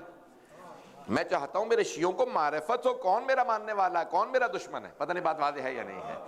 کہاں بس میں یہی چاہتا ہوں کہ میرے شیعوں کو معرفت ہو کہ یہ میرا چاہنے والا نہیں ہے، اس نے ولی عہد اس لیے نہیں بنایا کہ یہ میرا چاہنے والا ہے، میرا ماننے والا ہے، بلکہ یہ تو مجھے گرانا چاہتا ہے لوگوں کی نظروں میں، اس لیے اس نے ولی عہد بنایا، یہ اپنی انڈورسمنٹ لینا چاہتا ہے مجھے ولی عہد بنا کے۔ امام نے کہا کہ ٹھیک ہے چلو ہم چلتے ہیں۔ امام نے ایک مرتبہ، میں اپنے الفاظ میں پیش کروں گا امام کیسے چلے ہوں گے اگر سننا پسند فرمائیں۔ میرا دل کہتا ہے امام نے ایک مرتبہ امامت کی قبا اوڑی ہوگی، ولایت کی عبا لی، عصمت کا تاج رکھا، تولا کی تسبیح لی، تبرہ کا ڈنڈا لیا، پاؤں میں جوتے نالین زیب تن کیے، جب چلنے لگے تو زمین قدموں کے بوسے دے رہی تھی، آسمان سر پہ سایہ کر رہا تھا۔ وہاں مامون نے سارے دربار سے کہا خبردار کوئی ان کی تعظیم میں کھڑا نہ ہو، نہ کوئی محل کا دروازہ کھولے نہ کوئی پردہ ہٹائے، یہ خود پر اپنا دروازہ کھول کے پردہ کھول کے واپس آئیں۔ خبردار کسی نے بیٹھنے کے لیے کرسی دی، یہ کھڑے رہیں، اچھا ان کا کانفیڈنس ختم ہو جائے گا، ان کے حوصلے پست ہو جائیں گے۔ ایک مرتبہ جیسے امام چلے ایک آندھی چلنے لگی، دروازے خود بخود کھلنے لگے، پردے سر پہ سایہ کرنے لگے۔ وہ مامون جو سب سے کہہ رہا تھا خبردار کوئی تعظیم میں کھڑا نہ ہو، وہ تخت پہ کھڑا ہو گیا، کہا فرزند رسول تشریف لائیے، یہ آپ ہی کا تخت ہے، میرے تو وڈیرے بھی کہہ گئے اگر آپ نہ ہوتے تو ہم ہلاک ہو جاتے۔ پتہ نہیں بات پہنچی ہے نہیں؟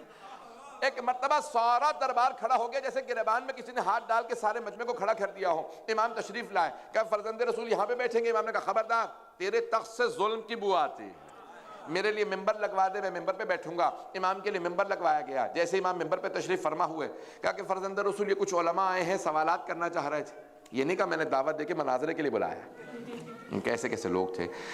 تو کہا امام سے کہہ رہا ہے کہ میں یہ کچھ لوگ آ گئے سوالات کرنے ہیں، آپ جوابات دیجیے گا؟ امام نے کہا ہاں میں پوری طرح سے تیار ہوں۔ تو کہا بھئی آپ لوگ سوالات شروع کیجئے۔ تو مجمع نے کہا بھئی ہم تو بہت زیادہ لوگ ہیں، ان سے کہیں یہی ہم سب میں سے ایک ایک سوال کر لیں۔ امام نے کہا چاہو تو تم پہلے سوال کرو، چاہو تو میں پہلے سوال کر لیتا ہوں۔ بہت پریشان ہوا کہ اتنے کانفیڈنٹ، اتنے علماء، اتنے لوگ، اور یہ اکیلے آدمی سب سے مناظرہ کریں گے، کہتے ہیں تم سوال کرنا چاہو تو تم پہلے سوال کر لو، چاہو تو میں پہلے سوال کر لیتا ہوں۔ اب سب نے کہا کہ ٹھیک ہے آپ سوال شروع کیجئے۔ امام نے کہا کہ میں عیسائیوں سے شروع کرنا چاہتا ہوں۔ کہا بتاؤ تمہارا دین کی بنیاد کیا ہے؟ کہا ہم تثلیث کے قائل ہیں۔ تثلیث سمجھتے ہیں؟ ٹرینٹی۔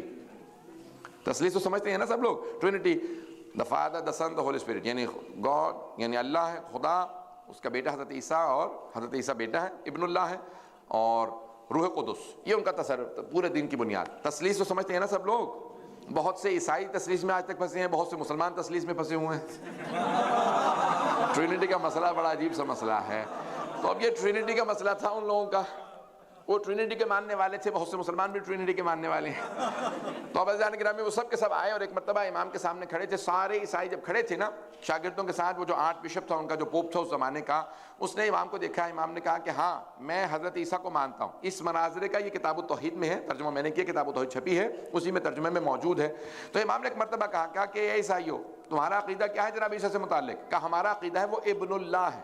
عربی میں کہتے ہیں ابن اللہ، ہم کہتے ہیں، یعنی عیسائیوں نے کہا کہ ہمارا عقیدہ یہ ہے وہ سن آف گاڈ ہے، ابن اللہ، اللہ کا بیٹا ہے۔ کہا لیکن نہیں، میں ان کو ابن اللہ نہیں مانتا، میں اللہ کا نبی اور بندہ مانتا ہوں، میں بیٹا نہیں مانتا، عبد مانتا ہوں۔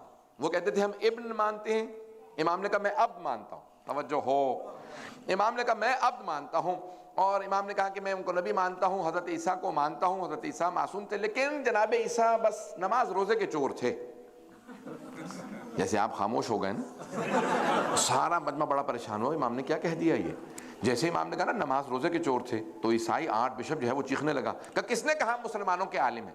جناب عیسیٰ کے لیے پوری زندگی کسی نے دن میں دسترخوان نہیں بچھایا، رات میں بستر نہیں بچھایا، نہیں پہنچ سکے، نہیں پہنچا سکا بات کو، کہ کسی نے دن میں دسترخوان نہیں بچھایا، پوری زندگی روزے رکھے، دسترخوان کبھی نہیں کسی نے بچھایا، ہمیشہ روزہ رکھتے تھے، رات میں کسی نے بستر نہیں بچھایا، پوری رات تہجد سے پوری زندگی میں رہے، پوری زندگی ہمیشہ رات میں تہجد پڑھتے تھے، دن میں روزہ رکھتے تھے۔ جس نے پوری زندگی تہجد پڑھی، روزے رکھے، ایک دن روزے سے نہیں خالی رہا، آپ نے اسے نماز روزے کا چور بنا دیا۔ امام نے کہا اچھا تو تم مانتے ہو، تو تم مانتے ہو وہ نماز روزہ کرتے تھے؟ کہا ہاں۔ امام نے کہا اچھا یہ بتائیے نماز روزہ کیا ہے؟ کہا عبادت ہے۔ امام نے کہا پھر سن، جو عبادت کرتا ہے وہ عبد ہوتا ہے، ابن نہیں۔ The one who serves is not the son of God, is servant of God۔ جو بندگی کرتا ہے وہ بندہ ہوتا ہے، بیٹا نہیں۔ امام نے کہا میں نے سوال کر لیا، تیرا سوال۔ ایک مرتبہ خاموش ہوئے، کہنے لگا آپ نے سوال لاکھ چھوڑا ہی کہاں ہے؟ ہمارے دین کی بنیادیں تو ہلا دی، ہمارے دین کی بنیاد یہی ہے کہ عیسیٰ ابن اللہ ہیں، اللہ کے بیٹے ہیں۔ جب آپ نے غلط ثابت کر دیا، میں کیا سوال کروں؟ میرے پاس کوئی سوال نہیں ہے، آپ کسی اور سے بات کر لیجئے۔ مامون نے ایک مرتبہ دیکھا کہ یہ کیا ہو رہا، پہلا ہی مناظرہ امام نے ایسا چیت کیا ہے کہ اس کے پاس جواب ہی نہیں ہے۔ کہا بہت ہو گیا، ہمارے ولی عہد کی توہین ہو رہی ہے، میں جا رہا ہوں۔ جیسے اس نے کہا کہ ولی عہد کی توہین ہو رہی ہے، میں جا رہا ہوں، امام نے مسکرا کے شیعوں کو دیکھا، کہا میں نے کہا تھا نا چہرہ میرا نہیں مامون کا دیکھنے والا ہوگا، یہ برداشت ہی نہیں کر پائے گا جب میں ہر عالم کو اسی کی زبان میں جواب دوں۔ توجہ تو ہے؟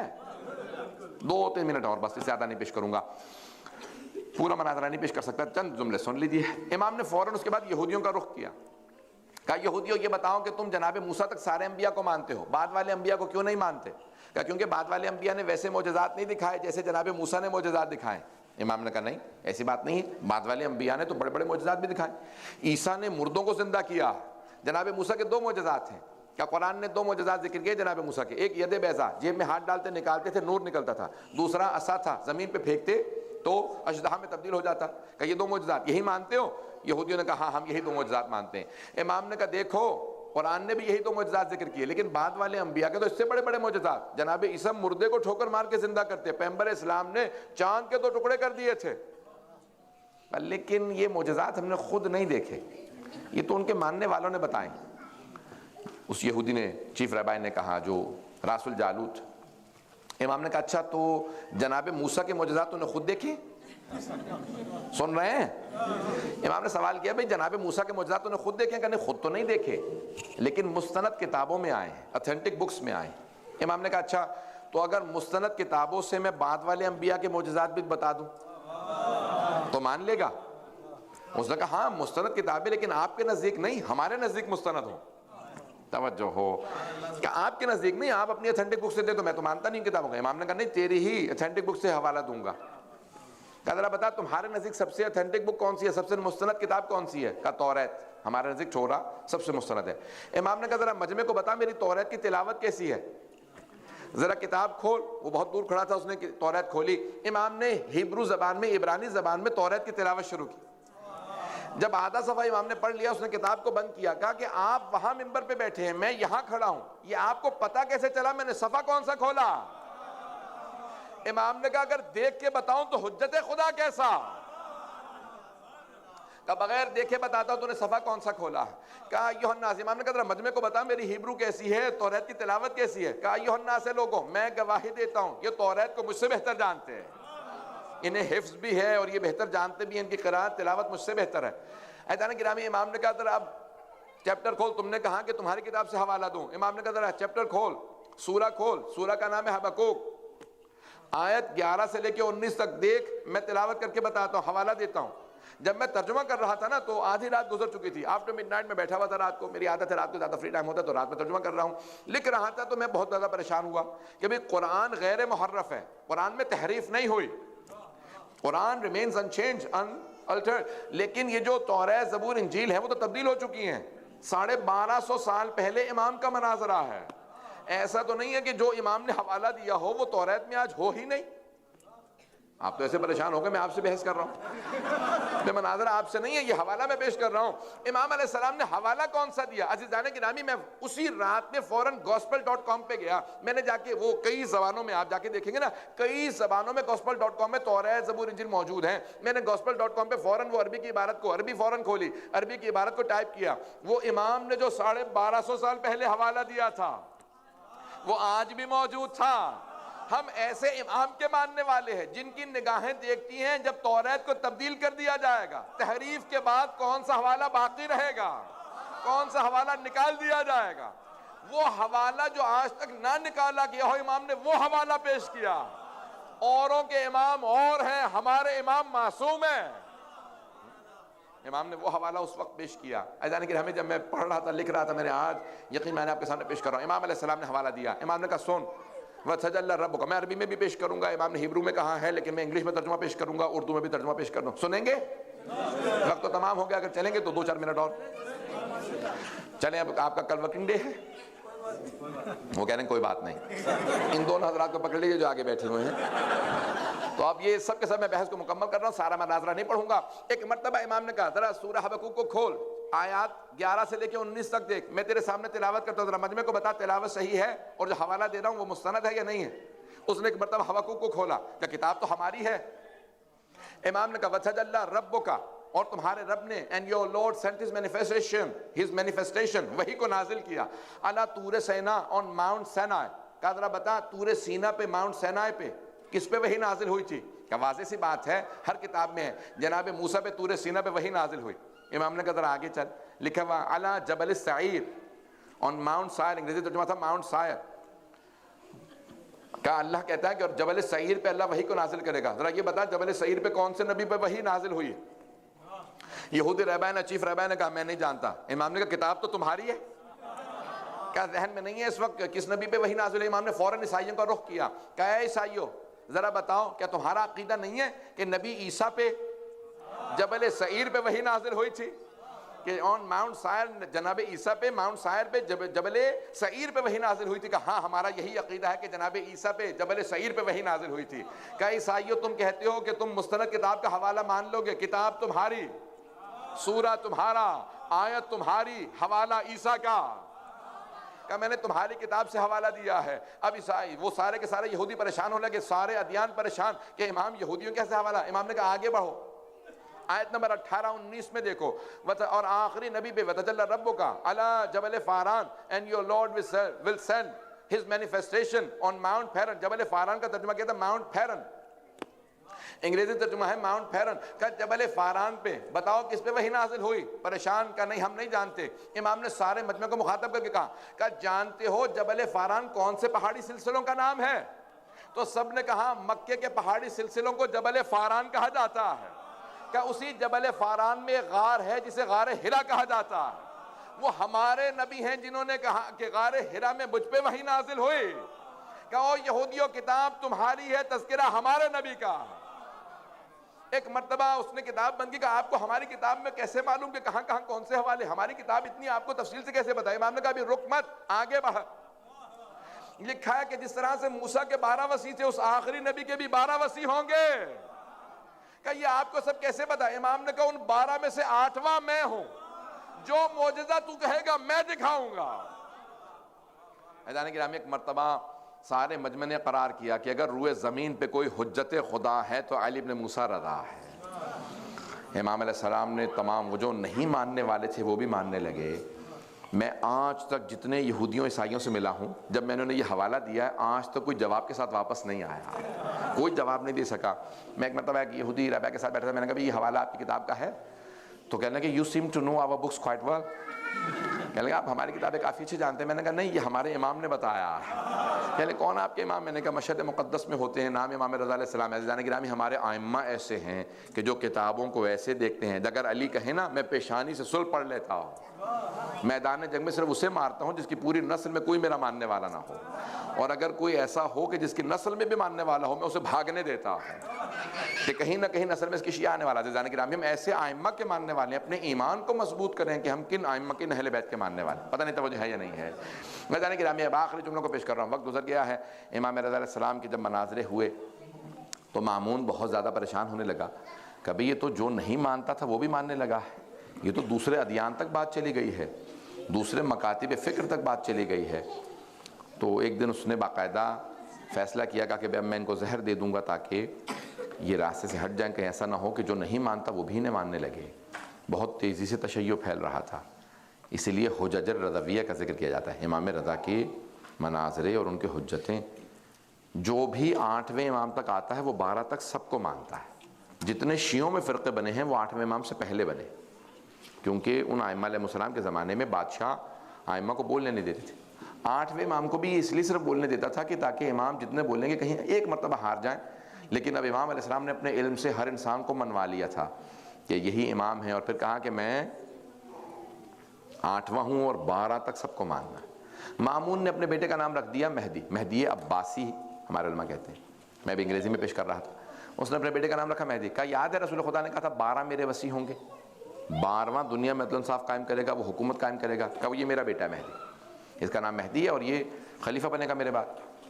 تو اکثر جو ہے وہ اس کو بلاتا ڈانٹتا رہتا تھا، گالیاں دیتا رہتا، کبھی بھائیوں سے مار کھاتا، کبھی محلے میں پٹ کے آتا، کبھی ماں سے مار کھاتا۔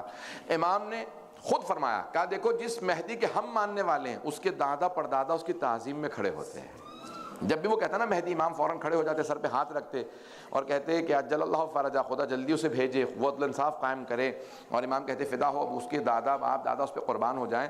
امام کہتے کہ دیکھو جس مہدی کے ہم ماننے والے ہیں اس کے دادا بھی تعظیم میں کھڑے ہو جاتے ہیں۔ جس مہدی کو یہ مانتا ہے کبھی محلے سے مار کھا کے آتا ہے، کبھی کہاں سے۔ عزیزان گرامی کتنا فرق ہے، ائمہ نے یہ تمیز دنیا کے اندر پیدا کی ہے کہ یاد رکھو کہ ان میں اور ہمارے میں بہت زمین آسمان کا فرق ہے۔ پتہ نہیں بات پہنچی ہے نہیں پہنچی ہے۔ امام نے کس طرح سے مہدویت کو ثابت کیا، اتنا بہت بڑا فتنہ کھڑا ہونے والا تھا کہ وہ باقاعدہ لوگوں کے ذہنوں میں ڈال رہا تھا یہی وہ مہدی ہیں۔ امام نے ثابت کیا کہ نہیں، وہ مہدی جس کو ہم مانتے ہیں ان کا چہرہ بتائے گا یہ مہدی برحق ہے، ان کا وجود مقدس معجزہ ہوگا۔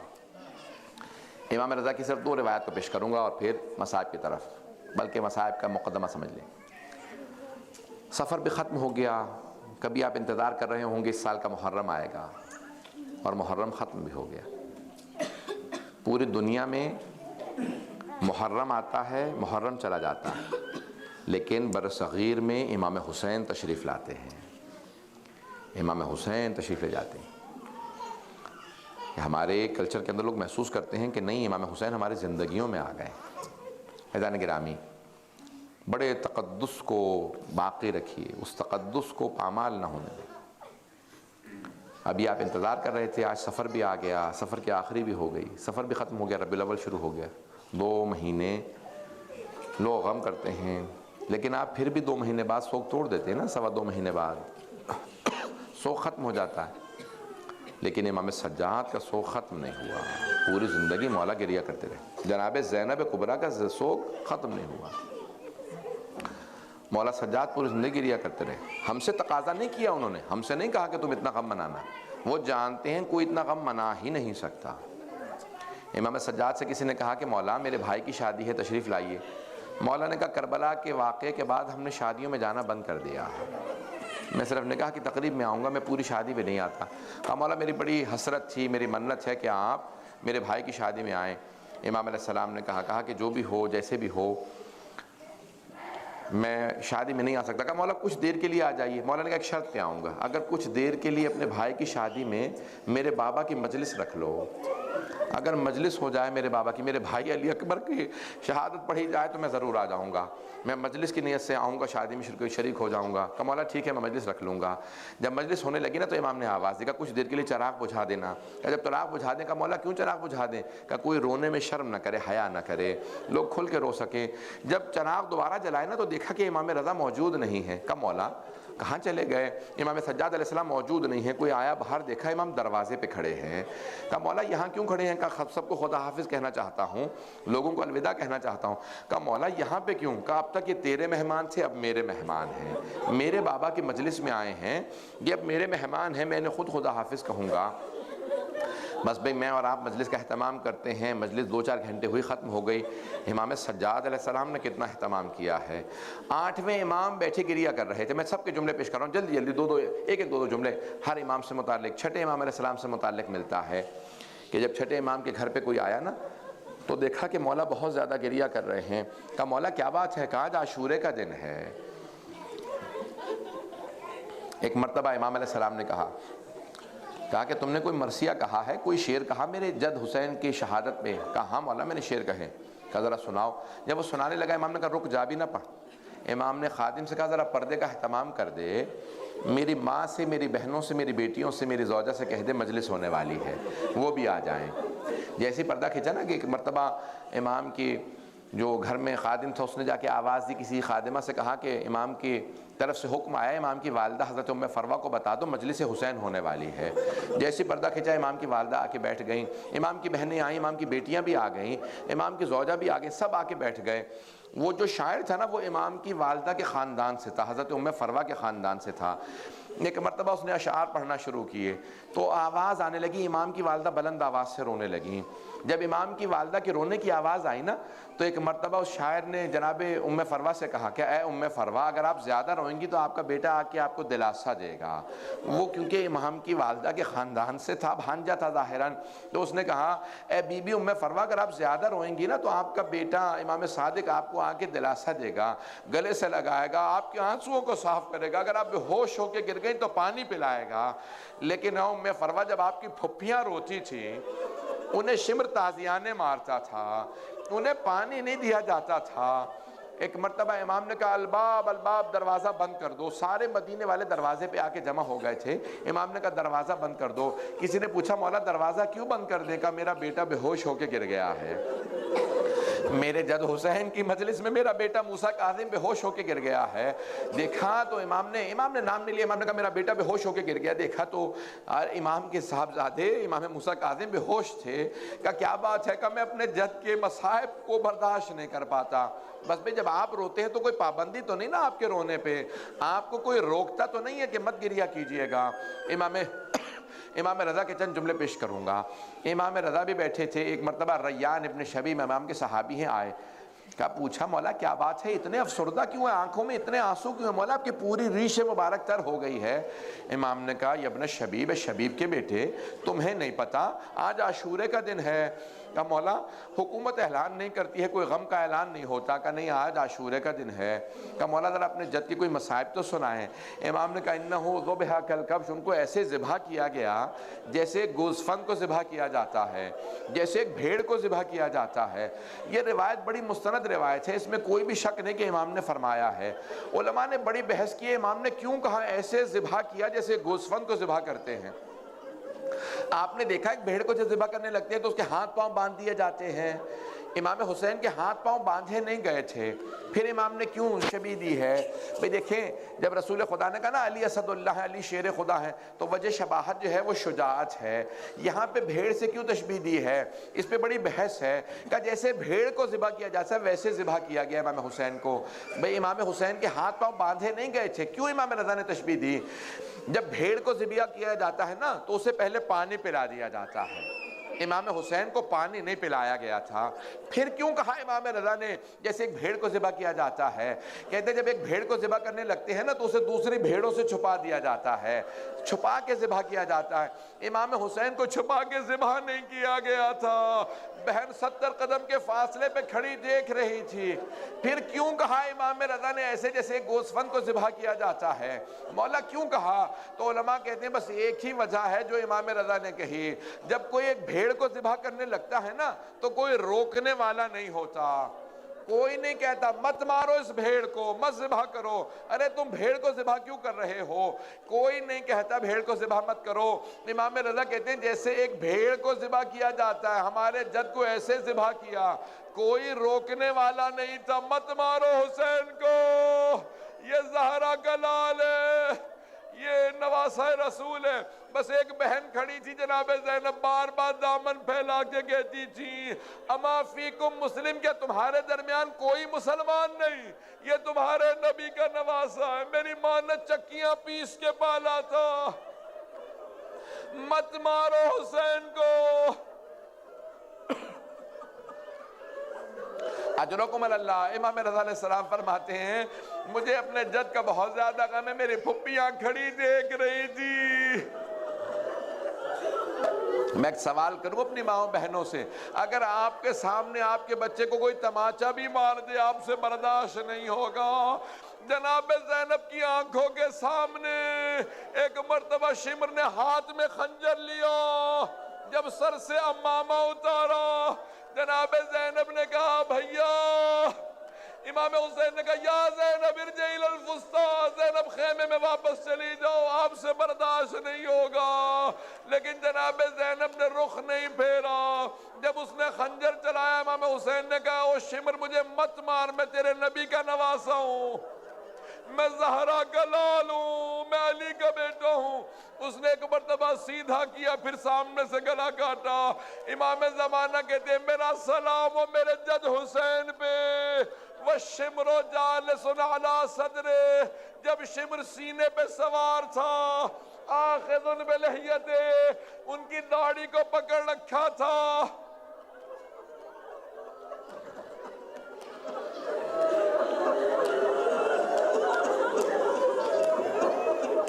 میں تمام کر دیتا۔ امام رضا علیہ السلام کا آخری وقت تھا۔ بھئی تاریخ نے لکھا 3 ایسی بہنیں ہیں جو بھائیوں کے ساتھ گئی ہیں۔ پہلی جناب کلثوم ہے جو جناب موسیٰ کے ساتھ گئیں، دوسری جناب زینب جو امام حسین کے ساتھ گئیں، تیسری بہن جناب معصومہ قم جو امام رضا کے ساتھ گئیں۔ جب جناب معصومہ قم پہنچی نا تو ایک مرتبہ کسی سے سنا کہ کوئی بی بی بار بار کہتی ہائے امام رضا مارے گئے، ہائے امام رضا مارے گئے۔ بی بی نے فوراً کنیز سے کہا ذرا بلا کے تو لائے سے، یہ کس امام رضا کو یاد کر رہی ہے۔ ایک مرتبہ جناب معصومہ نے پوچھا تو بار بار کیوں کہتی ہے ہائے امام رضا مارے گئے؟ کہا بی بی آپ کیسی شیعہ ہیں، آپ کو نہیں پتا شیعوں کے 8ویں امام کو زہر دے دیا گیا۔ جناب معصومہ رونے لگی کہ ہائے میرا بھائی مارا گیا، مجھے پردیس میں پتہ نہ چلتا۔ کسی بیوی کو پردیس میں نہ خبر ملے بھائی مارا گیا، لیکن میں ہاتھ جوڑ کے کہوں گا او بی بی معصومہ، آپ قم میں تھی بھائی مشہد میں، لیکن جناب زینب دیکھ رہی تھی۔ الا لعنت اللہ علی القوم الظالمین وَسَيَعْلَمُ الَّذِينَ ظَلَمُوا أَيَّ مُنْقَلَبٍ يَنْقَلِبُونَ۔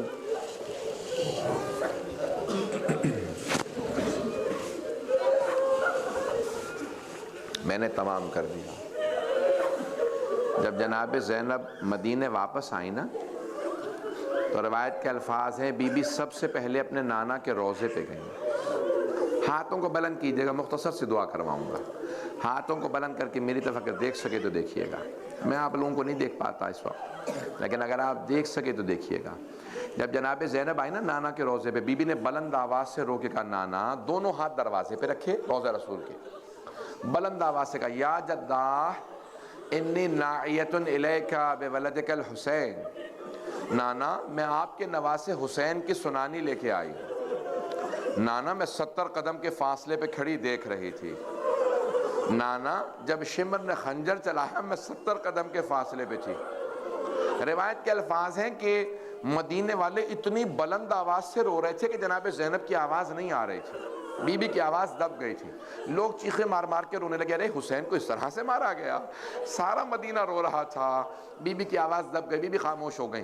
جب سب خاموش ہوئے نا تو بی بی نے ایک جملہ کہا نانا اگر نامحرموں کا مجمع نہ ہوتا میں اپنی کلائیوں سے چادر ہٹاتی، نانا میں اپنے بازوؤں کے نشان دکھاتی، نانا میں آپ کو بتاتی آپ کی امت نے مجھے کتنے تازیانے مارے۔ بس بھئی سارا مدینہ رونے لگا، بی بی آپ کو تازیانے مارے گئے، علی کی بیٹیوں کو، اجرکم اللہ اجرکم اللہ۔ بس بھئی بی بی نے ایک مرتبہ کہا امام سجاد سے، بیٹا سجاد مجھے کچھ دیر کے لیے ماں کی قبر پہ لے چلو۔ صرف امام معصوم جانتے ہیں جناب سیدہ کی قبر کہاں ہے، دوسروں کو جاننے کی اجازت نہیں۔ امام سجاد نے کہا باقی سب لوگ گھر چلے جائیں، میں اپنے پھپھی کو کچھ دیر کے لیے اپنی دادی کی قبر پہ لے جاؤں۔ جب لے کے آئے نا کہا پھپھی اماں یہ میری دادی کا روضہ ہے۔ جناب زینب نے ایک مرتبہ سامان کھولا، جناب سید الشہداء کا کرتا نکالا اور جناب سیدہ کی قبر پہ بچھا دیا۔ قبر پہ بچھا کے ایک جملہ کہا اماں یہ آپ کے حسین کا کرتا ہے۔ ایک مرتبہ قبر پہ زلزلہ سا آنے لگا، محسوس ہوتا تھا جیسے قبر میں کوئی تڑپ رہا ہے۔ جناب زینب نے رو کے کہا اماں برداشت نہیں ہوا آپ سے، اماں آپ نے کرتا دیکھا ہے، میں نے لاشا پامال ہوتے دیکھا ہے۔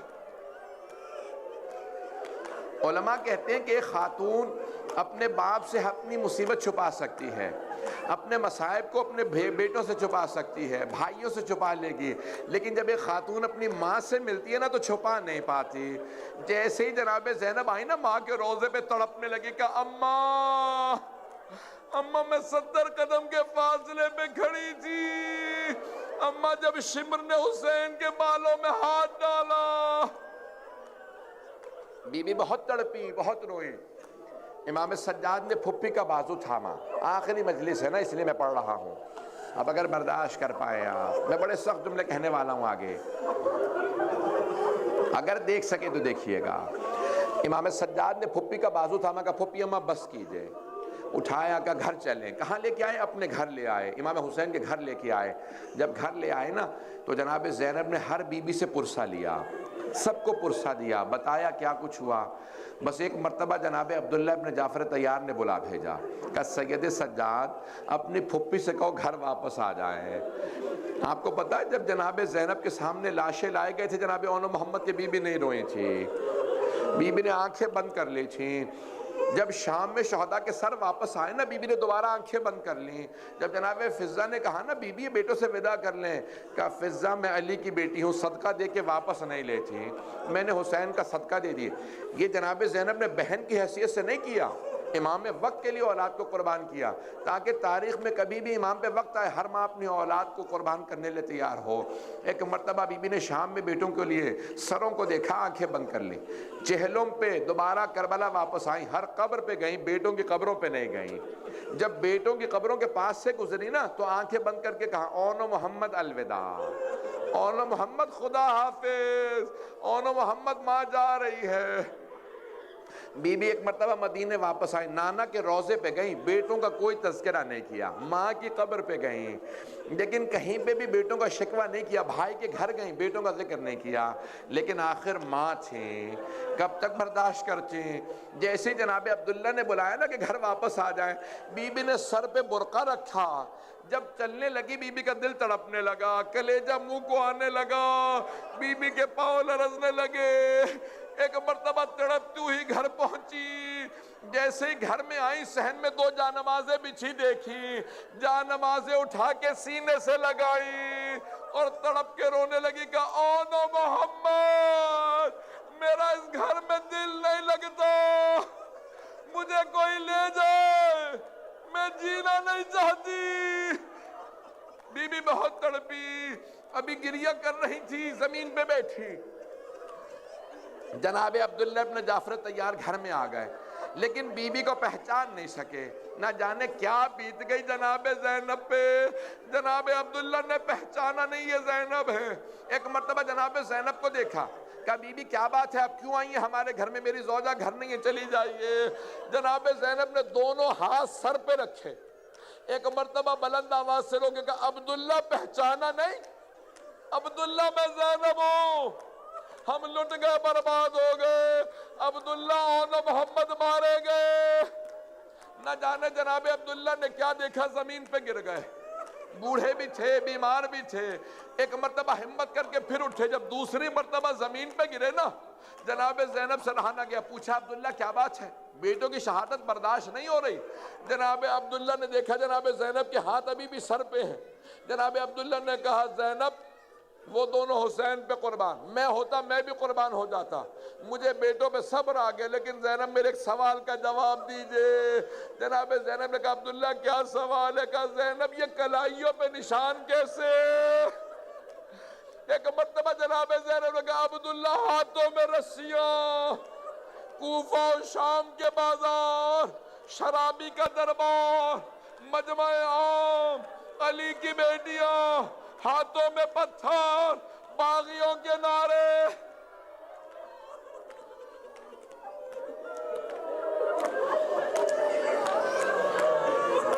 پروردگارا چادر جناب زینب کا واسطہ امام زمانہ کے ظہور میں تعجیل فرما، دشمنان اہل بیت کو نیست و نابود فرما۔ بس بھئی دعا نہیں کرا پاؤں گا، اب نہ مجھ میں پڑھنے کی طاقت ہے نہ آپ میں سننے کی طاقت ہے، بس بے آپ میں سننے کی طاقت نہیں۔ میں ایک صرف سوال کروں آپ سے، آپ نے کبھی اپنی کسی قریبی رشتہ دار کو 1 یا 2 سال بعد دیکھنے کے بعد پہچاننے سے انکار کیا کبھی؟ قریبی رشتہ دار ہو پہچان نہ سکے ہوں، جناب عبداللہ پہچان نہیں سکے۔ امام سجاد فرماتے جتنی بیویاں کربلا گئی تھی نا جب واپس آئیں تو پہچانی نہیں جاتی تھی۔ پوچھا مولا کیوں نہیں پہچانی جاتی تھی؟ کہ بال سفید ہو گئے تھے، کہ کمر ٹوٹ گئی تھی، ہر بیوی بیمار رہتی تھی۔ جب پوچھا امام سجاد سے جناب محمد حنفیہ نے کہ آپ کون ہیں، مجھے بار بار چچا کیوں کہتے ہیں؟ کہا چچا کیا آپ نے مجھے نہیں پہچانا؟ کہا نہیں میں نے آپ کو نہیں پہچانا، آپ کون ہیں؟ کہا چچا میں سید سجاد ہوں۔ جناب محمد حنفیہ نے کہا سجاد آپ 24 برس کے جوان ہیں، یہ آپ کی داڑھی سفید کیسے ہو گئی؟ کہا چچا شرابی کے دربار میں علی کی بیٹیاں کھڑی رہیں۔ ماتم حسین یا حسین،